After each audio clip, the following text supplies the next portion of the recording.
வரம் கிடைக்கவில்லை எனக்கு, கடவுளே கிடைத்தார் வரமாக. ഞാൻ അപ്പ.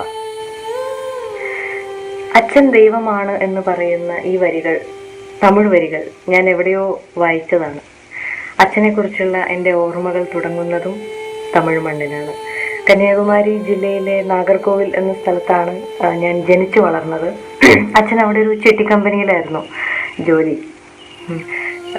ജമന്തിയുടെയും ഭസ്മത്തിൻ്റെയും പൊടിമണ്ണിൻ്റെയും ഒക്കെ മണമുള്ള വൈകുന്നേരങ്ങളിൽ അച്ഛൻ്റെ മോട്ടോർ ബൈക്കിന് കാതോർത്ത്, അച്ഛൻ്റെ മോട്ടോർ ബൈക്കിൻ്റെ ശബ്ദത്തിന് കാതോർത്ത് ഓഫീസിൽ നിന്ന് വരുന്നതും കാത്ത് ഞാനും ചേട്ടനും ഞങ്ങളുടെ കുഞ്ഞു വീടിൻ്റെ ഗേറ്റിന് മുകളിൽ പിടിച്ചു കയറി റോട്ടിലേക്ക് നോക്കി നിൽക്കുന്നത് എനിക്ക് ഓർമ്മയുണ്ട്. അച്ഛൻ്റെ മോട്ടോർ സൈക്കിളിൻ്റെ ശബ്ദം കേൾക്കുമ്പോൾ ഞങ്ങളുടെ മനസ്സ് തുള്ളിച്ചാടും. അതിനുശേഷം ചേട്ടൻ്റെ പഠനം സൈനിക് സ്കൂളിലേക്ക് മാറ്റിയപ്പോൾ, തിരുവനന്തപുരത്തെ സൈനിക് സ്കൂളിലേക്ക് മാറ്റിയപ്പോൾ ആഴ്ചയിൽ ഒരു ദിവസം ഞങ്ങളെല്ലാവരും നാഗർകോവിലിൽ നിന്ന് തിരുവനന്തപുരത്തേക്ക് ബസ്സിൽ യാത്ര ചെയ്യുമായിരുന്നു. ചേട്ടനെ കാണാനുള്ള സന്തോഷത്തിലാണ് പോകുന്നതെങ്കിലും തിരിച്ചു വരുമ്പോൾ ചേട്ടനില്ല എന്നുള്ളത് എൻ്റെ കണ്ണ് നനയിക്കും. അപ്പോൾ എനിക്ക് ഓർമ്മയുണ്ട്, അച്ഛൻ എനിക്ക് പാട്ടുപാടി തരുമായിരുന്നു. കടലിനക്കരെ പോണോരേ, കാണാപ്പൊന്നിന് പോണോരേ, പോയി വരുമ്പോൾ എന്ത് കൊണ്ടുവരും. ചിലപ്പോൾ തമിഴ് പാട്ടായിരിക്കും. എൻ്റെ കരച്ചിൽ മാറ്റി എന്നെ ചിരിപ്പിക്കാൻ വേണ്ടിയായിരുന്നു അച്ഛൻ അത് ചെയ്തിരുന്നത്. ഞങ്ങൾക്ക് ചിരിക്കാൻ വേണ്ടി അച്ഛൻ ഒരുപാട് കരച്ചിലുകൾ ഉള്ളിൽ ഒതുക്കിയിരുന്നു എന്നുള്ളത് അന്നൊന്നും എനിക്ക് മനസ്സിലായിട്ടുണ്ടായിരുന്നില്ല. വളരെ തുച്ഛമായിട്ടുള്ള ശമ്പളത്തിൽ നിന്ന് മിച്ചം പിടിച്ചും സ്വന്തം ആഗ്രഹങ്ങളും സൗകര്യങ്ങളും ഒക്കെ പലതും വേണ്ടെന്ന് വെച്ചിട്ടാണ് അച്ഛൻ ഞങ്ങളുടെ പല ആവശ്യങ്ങളും നടത്തി തന്നിരുന്നത്. ഇപ്പോൾ യാത്ര ചെയ്യാൻ കമ്പനി അനുവദിച്ച പണം അത് ഞങ്ങളുടെ എന്തെങ്കിലും ആവശ്യത്തിന് മാറ്റി വെച്ചിട്ട് അച്ഛൻ നടന്നുപോയി. അച്ഛൻ്റെ വേർപ്പ് തുള്ളികൾ കൊണ്ട് കോർത്തതാണ് എൻ്റെ ചിലങ്ക എന്ന് പോലും എനിക്ക് എപ്പോഴും തോന്നാറുണ്ട്. അച്ഛൻ്റെ അന്നത്തെ അവസ്ഥയൊന്നും എനിക്ക് അറിയില്ലായിരുന്നു. അപ്പോൾ അതുകൊണ്ടാണ് ജോലി സംബന്ധമായിട്ട് ദൂരയാത്രയൊക്കെ പോകുമ്പോൾ ആദ്യം ഞാൻ കളിപ്പാട്ടങ്ങൾ വാങ്ങാനുള്ള സാധനങ്ങളുടെ വലിയൊരു ലിസ്റ്റ് അച്ഛന് കൊടുക്കും. അതിലേക്ക് നോക്കുമ്പോൾ എന്തിനായിരുന്നു അച്ഛൻ എന്നെ ചേർത്ത് പിടിച്ചിരുന്നത് എന്നെനിക്കിപ്പം മനസ്സിലാവുന്നു.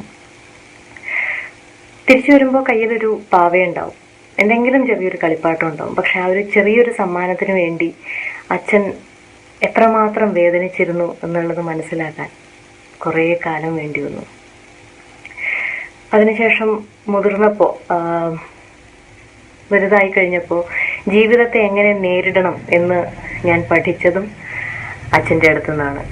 ജീവിതത്തിലെ പല തീരുമാനങ്ങളും സ്വന്തമായി ഞാൻ എടുത്തപ്പോഴും അച്ഛൻ കുറ്റം പറഞ്ഞില്ല. അച്ഛൻ ഒപ്പം നിന്നതേ ഉള്ളൂ. ഒപ്പം അച്ഛനുണ്ട് എന്ന വിശ്വാസമാണ് എൻ്റെ ജീവിതത്തിലെ ഏറ്റവും വലിയ പിൻബലം.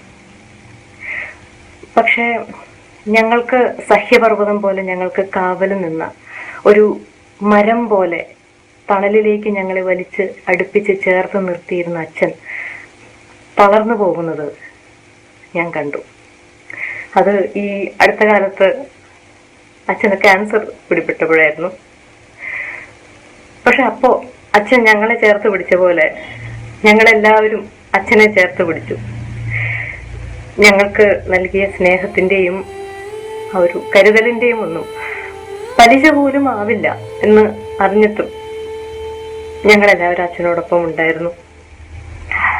ദൈവത്തിൻ്റെ അനുഗ്രഹത്താൽ ഇപ്പോൾ അച്ഛൻ പഴയ അച്ഛനായി, അച്ഛൻ പൂർണ്ണ ആരോഗ്യവാനായി തിരിച്ചു വന്നു. പർവ്വതങ്ങൾക്ക് എങ്ങനെയാണ് തലകുനിക്കാനാവുക അല്ലേ? അമ്മ കടലാണെങ്കിൽ അച്ഛൻ വലിയൊരു കരയാണ്. അതുകൊണ്ട് തമിഴിൽ ഞാൻ ഒന്നുകൂടെ പറയട്ടെ. അപ്പാ നീങ്ക എനിക്ക് കടവുൾതാൻ.